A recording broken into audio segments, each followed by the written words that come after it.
கள்ளழகர் ஆற்றில் இறங்கும் விழாவின் போது தோல் பையில் கைகளால் உருவாக்கப்படும் விசையை பயன்படுத்தி சுத்தமான நீரை பீற்ற வேண்டும் என உயர்நீதிமன்ற கிளை அறிவித்திருக்கிறது.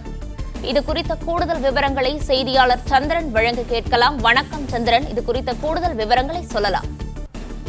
வணக்கம். மதுரை மீனாட்சி அம்மன் கோவில் சித்திரை திருவிழாவுக்காக செய்யப்பட்டுள்ள ஏற்பாடுகள் நீதிமன்ற திருப்தியை அளிக்கிற உயர் மதக்கிளை நீதிபதிகள் தமிழக அரசுக்கு பாராட்டு தெரிவித்துள்ளனர்.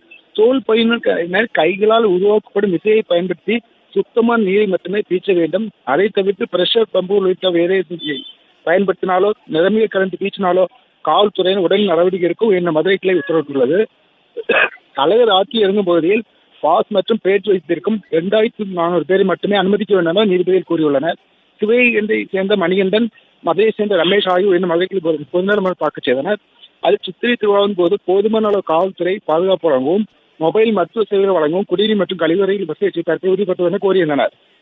இந்த வழக்கு விசாரித்த நீதிபதிகள் நேற்றைய தினம் சித்திரை திருவிழா ஏற்பாடு நேரடி ஆய்வு செய்தனர்.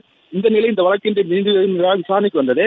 அப்பொழுது அரசு தரப்பில் சித்திரை திருவிழாவுக்கு செய்யப்பட்ட ஏற்பாடு குறித்து அறிக்கை தாக்கல் செய்யப்பட்டது. நீதிபதிகள் சித்திரை திருவிழாவை அதிகபட்ச கவனம் மற்றும் பாதுகாப்பு நடத்த வேண்டும். வைகை ஆற்றின் வடக்கு மற்றும் தெற்கு பகுதிகளில் புதிதாக படிக்கட்டுகள் அமைக்கப்பட்டுள்ளன. அழகர் வைகை ஆற்றில் இறங்கும் வைபவத்தின் போது பொதுமக்கள் எளிதில் சென்று சேரும் வகையில் இம்முறை ஏற்பாடு செய்யப்பட்டுள்ளது. அழகர் ஆற்றில் இறங்கும் வைபவத்துக்கு நேற்று வினாடிக்கு 1000 கனஅடி திறக்கப்பட்ட தண்ணீர் இன்று 400 கனஅடியாக குறைக்கப்பட்டுள்ளது.